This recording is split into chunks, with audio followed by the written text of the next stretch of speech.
Jonathan Boukassa, bonjour. Bonjour Robert Bouloba. Vous êtes communicateur au sein de la fondation Welcome Mutudi et porte-parole. Nous avons assisté à plusieurs déclarations des jeunes communautaires tendant à diviser les communautés donc en ce qui concerne le processus électoral. Vous, en tant que communicateur et porte-parole de cette fondation, comment vous avez accueilli les dites déclarations? Merci Robert pour l'opportunité que vous m'offrez et que vous offrez également à la Fondation Welcome Mutudi de pouvoir parler à la population kassaïenne. Vous savez, la Fondation Welcome Mutudi, c'est une fondation de l'unité. Cette fondation a fustigé le comportement des jeunes en perte de vitesse. Ces jeunes qui se réclament vraiment natifs de Tshikapa et puis qui se servent de cette qualité pour pouvoir entretenir la division au sein d'une communauté déjà assise et une communauté qui vit en paix. Vous savez, Robert, nous venons d'une situation compliquée. Nous avons des mauvais souvenirs des Kamouinan Sapou et ces souvenirs des Kamouinan Sapou, des situations qui ont amené les Kassaïens à pouvoir baigner dans le sang de plus de 3000 innocents. Et cette situation a été entretenue par des personnes de mauvaise foi, des personnes teintées de tribalisme. Voilà pourquoi les natifs de Tshikapa, mais c'est bienvenu Mutudi, lui-même qui est candidat à la députation provinciale pour la circonscription électorale de Tshikapa-Ville, a accueilli avec amertume cette déclaration, des déclarations des jeunes en perte de vitesse. Lui-même, bienvenu Mutudi. Il est natif de Tshikapa. Il appartient à l'une des communautés bien assises à Tshikapa. Il se demande où ces jeunes ont tiré cette substance, où est-ce qu'ils ont eu comme source cette matière pour pouvoir diviser la ville de Tshikapa.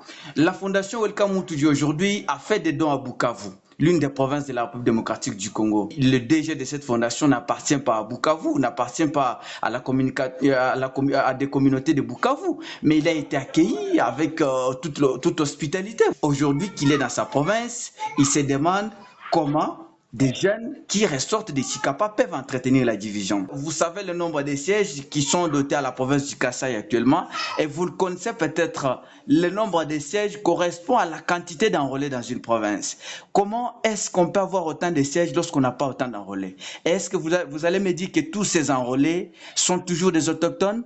Sont toujours des originaires du Kasaï, ou ce sont des personnes considérées comme venant qui ont inondé le nombre de sièges dans la ville de Tshikapa et dans tous les territoires. En tout cas, ces déclarations, nous les avons accueillies avec amertume et le président Welcome Mutudi se demande pourquoi aujourd'hui il y a tout ça. Et puis je vous rappelle une chose, la ville de Tshikapa est construite en grande partie par des personnes qui ne sont pas originaires. Mais vous êtes journaliste, est-ce qu'on peut en citer 5 à Tshikapa sans citer Jules Boutou, les grands montagnards? Aujourd'hui, donc, ce n'est pas possible. Est-ce qu'on peut en citer 5 sans parler de Franklin Kalombo, par exemple? Est-ce qu'on peut en citer 5 sans parler de Jean-Pierre Moutoke? Alors, c'est ce qui signifie qu'il y a des jeunes qui ne veulent pas la progression de la ville de Tshikapa et la province du Kasaï.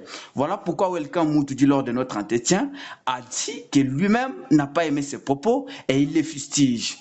Lors de la territoriale, il a été consulté pour jouer des lobbying pour certains chefs de secteur, pour certaines personnalités dans la territoriale. Et ces personnes, jusqu'à aujourd'hui, il ne les a jamais connues, Welcome Mutudi. Il ne les a jamais vues.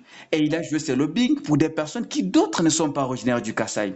Est-ce qu'il a tenu compte de leur originalité ou non dans la province du Kasaï? Voilà pourquoi nous demandons à ces jeunes de pouvoir retirer leurs déclarations, parce que c'est une façon de saboter les efforts du président de la République, Félix Tshisekedi, qui se bat jour et nuit pour unifier la province du Kasaï, pour unifier la République démocratique du Congo, pour unifier le pays, pour que tous on soit ensemble sur la même table.